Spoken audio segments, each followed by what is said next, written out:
마테오가 전한 거룩한 복음입니다.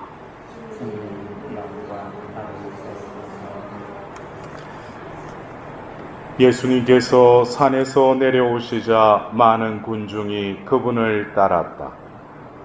그때 어떤 나병 환자가 다가와 예수님께 엎드려 절하며 이렇게 말하였다. 주님께서는 하고자 하시면 저를 깨끗하게 하실 수 있습니다.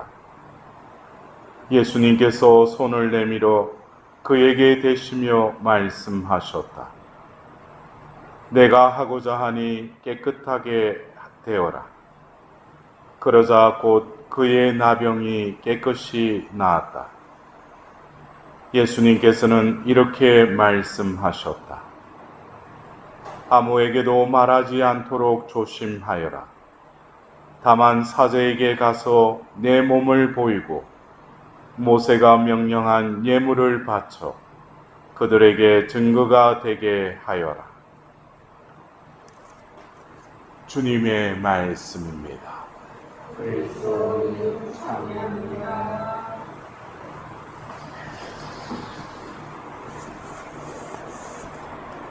예수님의 공생애 중에 많은 행적 중에 또 많은 사례가 이렇게 공생애 복음에 적혀 있는 그 사례를 보면은 치유하는 이 장면이 많이 나오죠. 그래서 예수님께서 병을 고치시고 또 마귀를 쫓아내시는 것, 이것도 우리가 볼 때는 그냥 치유라는 어떤 이렇게 부분적인 어떤 사건으로 보기보다는 예수님이 이 땅에 와서 하신 것은 보라, 하느님 나라가 가까이 왔다고 했어요. 예수님께서 베엘제불의 힘으로 그 마귀를 쫓아낸다는 그런 말을 듣고 이미 너희들 가운데 하느님 나라가 있다고 그러셨어요. 그리고 제자들을 파견하시면서도 하느님 나라가 가까이 왔다라고 선포하라고 그랬어요. 결국 예수님의 그 공생애 중에 여러 행적이 있지만 그것을 포괄하는 예수님의 그 모든 행적과 말씀, 이런 것들이 결국 하나님의 나라가 너희들 가운데 임하셨다는 거예요. 그래서 우리에게 가르쳐 주신 그 주님의 기도로 아버지의 나라가 오게 하시며, 그리고 우리가 그 초대교회 때 예수님이 이제 성천하시고 성령을 받고 나서 이 초대교회의 분위기도 뭡니까? 주님 재림 임박설이 성행했어요. 예수님께서 이제 재림하실 거다. 어떤 하나님 나라. 그래서 우리가 이 예수님의 행적 중에 많은 부분이 이 치유라는, 병을 낫게 하는, 이것을 우리는 어떻게 그냥 예수님이 2000년 전 이 땅에 계실 때도 이 병자들을 치유해 주셨듯이 내가 만일에 병을 앓고 있다면 나도, 또 내가 아는 이, 또 누군가의 병을 좀 낫게 해달라고 이렇게 우리는 기도하죠. 그러나 오늘 우리는 조금 이 치유라는 우리가 바라보는 그 관점을 좀, 우리가 지금 이제 6월달 예수 성심 성월에 여러분들도 어떻게 예수님의 마음을 조금 닮아 가시는 것 같아요. 예, 우리가 이제 예수 성심 성월이 이제 얼마 남지 않았어요. 그래서 우리가 예수 성심 성월에 우리 편에서는 병을 낫게 하셨다, 또 그 당사자인 사람은 병이 나았다라고 하지만은 예수님 차원에서 우리가 볼 때는 어떤 적극적인 어떤 치유가 일어났어요. 근데 오늘 우리는 그 이사야서의 그 53장에도 그분을 찌르면 우리의 죄악이요, 그분의 병을 앓게 한 것은 우리의 병고다라는 말씀이 있지 않습니까? 근데 마테오복음 8장 17절 오늘 복음 한 호송에는 그리스도 우리의 병고 떠맡으시고 우리의 질병 짊어지셨네. 여러분들, 우리가 겉으로 볼 때는 예수님이 그 능력으로 병을 낫게 하셨다고 그러죠. 근데 이 마태복음에 또 구약의 여러 예언서에 이런 류의 메시아의 그 종에 대한 그런 어떤 노래에도 계속 어떤 병과 그분의 어떤 구속 사업과 연관시켜서 어떤 그것을 이렇게 예언케 하신 하느님 말씀들이 있습니다. 그래서 우리가 볼 때는 어떤 현장에서 일어난 어떤 효력, 그 차원을 넘어서서 구속사적인 차원에서 본다면은 그리스도 우리의 병고를 떠맡으셨다는 거예요. 오늘은 뭡니까? 오늘 복음의 그 병자는 나병 환자였죠. 그 나병 환자가 태어날 때부터인지 아니면 태어나서 그는 이제 나병 증상이 드러나기 시작했어요. 여러분들 알다시피 그 유대인들에게 있어서 나병 환자는 뭡니까? 죄인으로 취급했죠. 그들은 일반 사회에서 같이 생활할 수도 없었어요. 그래서 그들만이 기거하는 엄침하고 그 소외된 곳이 있었죠. 근데 오늘 복음에서는 어떤 나병 환자가 다가와 예수님께 엎드려 절하였다. 근데 그 상황이 뭡니까? 많은 군중이 그분을 따랐다고 그랬어요. 나병 환자들이 많은 군중 사이로 들어갈 수가 없어요. 근데 어디서 이런 용기가 나서 이 나병 환자는 예수님 앞에까지 가서 그분에게 엎드려 절하면서 구하죠. 여기서 보면은 우리가 이 병이라는 것이 고쳐야 될 것으로만 우리는 또 생각을 하는데, 여러분들 또 본인이 병을 앓고 있기도 하고, 여러분들 가족 중에 또 주위에 아는 사람 중에 병자가 있을 거예요. 근데 이 병이라는 것은 좀 신비도 있어요. 병의 신비라는 게. 이 병은 고쳐야 될 대상이기도 하지만 하나님께로 이끄는 어떤 또 통로이기도 하다는 거예요.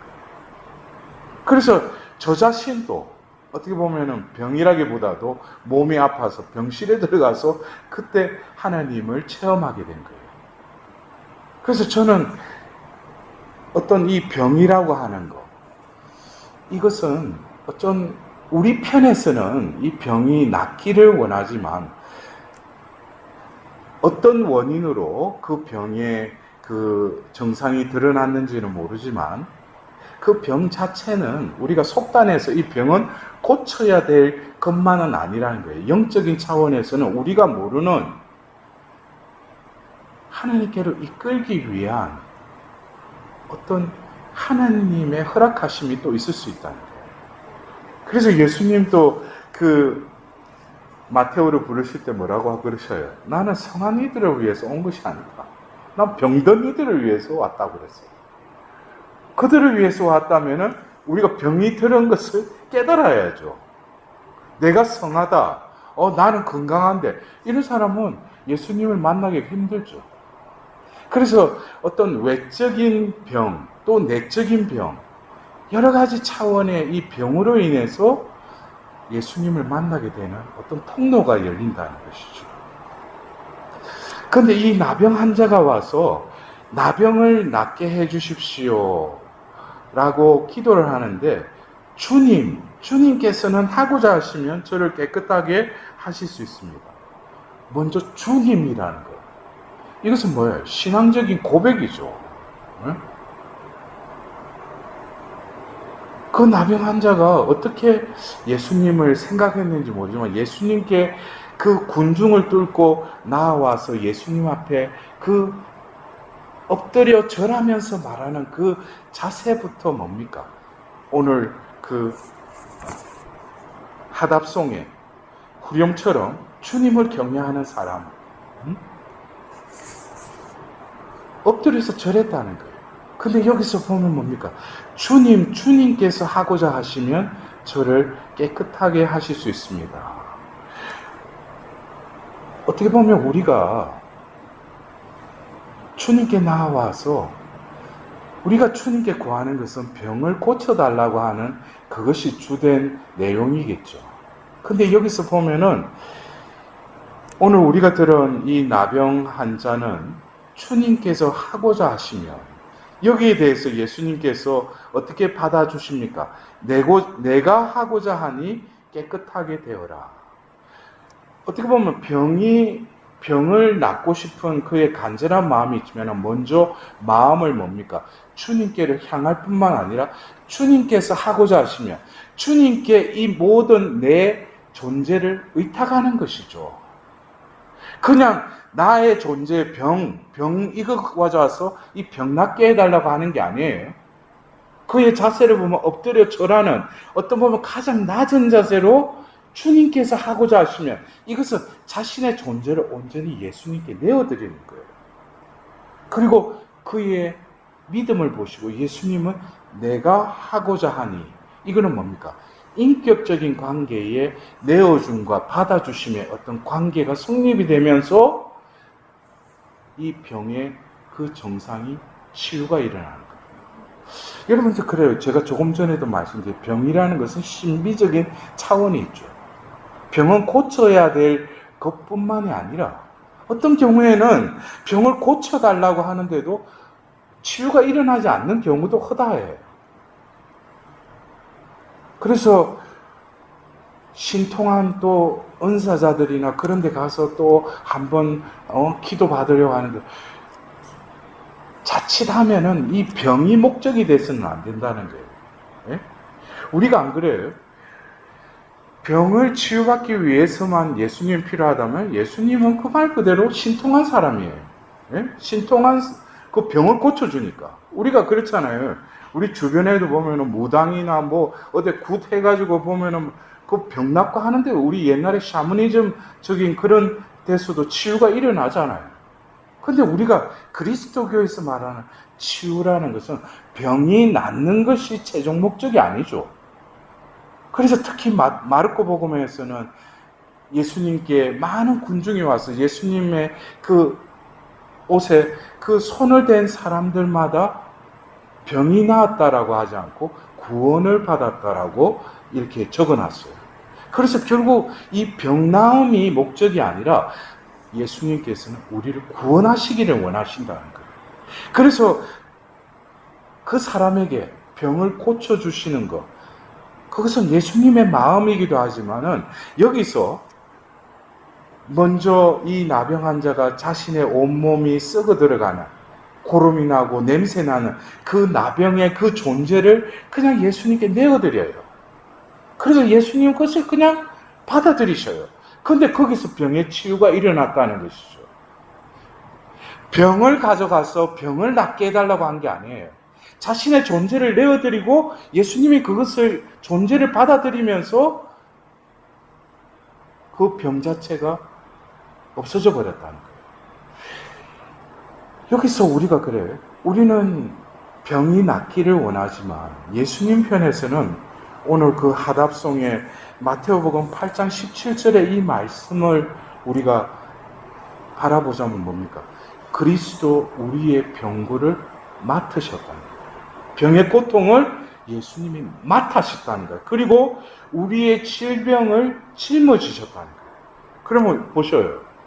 우리가 질병을 갖고 병고를 가지고 예수님께 가서 예수님 좀 낫게 해주세요. 어떻게 하든 나았어요. 내 편에서는 기쁘죠. 그러나 이 말씀에 하면 그 병고와 질병은 어디로 간 겁니까? 그리스도께서 다 받아들이셨다.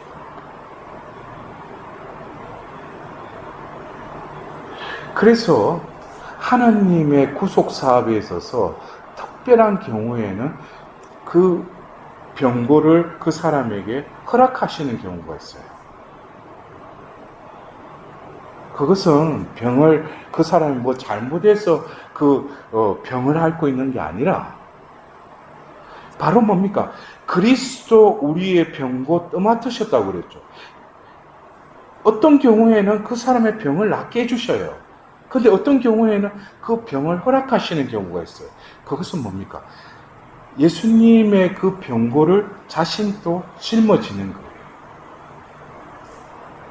그래서 이 병이라는 것은 그냥 우리가 고쳐야 돼. 의학적인 차원, 과학적인 차원에서 그거를 없애야 될 그런 병고가 아니라 이 신앙적인 차원에서는 바로 그리스도가 바로 이 땅에 오신 것은 병고를 떠맡으시고 그 질병을 짊어지시기 위해서. 뭐로 인해서? 죄악으로 인해서. 그래서 예수님이 십자가에 못 박히신 거 아닙니까? 그래서 우리는 이 그냥 현상적인 병이 나았다. 여기에는 여러 가지 신비가 흐르는 거예요. 내 병이 나아서 나는 병에서 치유받았다 그러지만 그 병고와 질병은 결국 예수님이 떠맡으신 거예요. 짊어지신 것이죠. 그리고 거기서 또 끝나는 게 아니죠. 그 모든 병고와 질병을 떠맡으시고 짊어지셨을 뿐만 아니라 당신의 온몸에 그 피와 물을 우리에게 쏟아주십니다. 그것이 우리에게 자비로 다가오는 것이죠. 그래서 제가 하나님의 자비를 깨닫고 나서 그전에는 어떤 병자의 병을 치유하기 위해서 기도도 하고 여러 가지 어떤 이 사람의 어떤 상담이나 여러 가지 어떤 사회복지계 통해서 이 사람이 어떻게 치유받을 수 있는가 했지만 제가 자비를 깨닫고 나니까 하나님의 자비에 의탁하는 것만이 우리가 구원받을 수 있구나. 그래서 병이 낫는 것이 목적이 아닌 거예요. 이제 시작인 거예요. 결국 병을 나음받았다는 것은 하나님의 자비가 나에게 임하셨다는 것이죠. 그리고 오늘 나병 환자에게 예수님께서 뭐라고 합니까? 사제에게 가서 내 몸을 보이고 그들에게 증거가 되게 하여라. 그랬죠. 이것은 예수님께서 성천하시기 전에 그 제자들에게 성령을 받으면 너희들 뭐가 된다? 증인이 될 것이다. 그랬죠. 증거하는 자. 하나님이 나에게 자비를 베푸셨다는 거예요. 죽을 나의 병, 나의 죄인을 용서해 주시고 치유 주셨다는 거예요. 이건 자비를 입었다는 것이죠. 이것을 증거하라는 거예요. 그래서 우리는 어떤 경우에 살다 보면은 어떤 병에 걸릴 수도 있고 또 기도를 했는데 그 병을 우리가 나음을 받을 수도 있어요. 그러나 매번 우리는 하나님 보고 낫게만 해달라고 할 것이 아니라 예수님의 그 마음, 예수님은 우리가 그렇게 아파하고 또 그렇게 병든 우리들을 그냥 측은하게 보실 뿐만 아니라 그것을 당신 것으로 다 떠맡으신다는 거예요. 그렇다면은 이 병의 신비 안에서 나에게 왜 이 병을 허락하셨는가? 그것은 결국 뭐겠습니까? 예수님의 그 병고, 그 마음을 나누라는 것이죠. 그럴 때 그 사람은 육신적인, 내적인 병은 온전한 치유가 일어나지 않았다고 하더라도 영혼은 구원받은 거예요. 이것이 병의 신비입니다. 그래서 우리가 어떻게 보면은 예수님이 무슨 만병통치약처럼 뭐 하면은 뭐 낫게 해주시고 뭐 하면 기적 일으켜 주시는 그런 분으로만 볼 것이 아니라 예수님께서는 이 병을 통해서 우리에게 다가오실 뿐만 아니라 그 병을 온전히 나에게 다오. 나는 너에게 자비를 베풀어 주겠다. 너는 이제 새로운 사람으로 나를 증거하는 사도로서의 삶을 살아라. 그래서 우리는 병이 낫는 것이 중요하기보다는 병을 나음받고 나서 나은 자답게 살아가는 존재의 삶이 필요한 것이죠.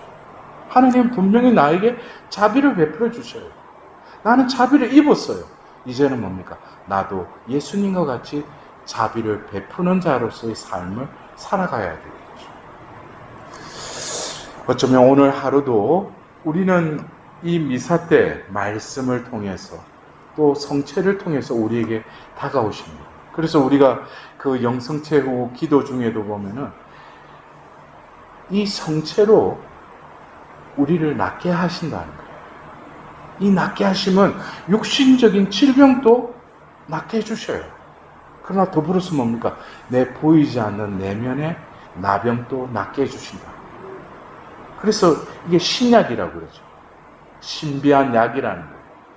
그래서 우리가 늘 하나님 안에서 예수님께서는 베푸시는 분이고 나는 받는 분에서 나도 그 은혜를 받은 자답게 베푸는 자로서 살아갈 수 있도록 다시금 하나님께 자비를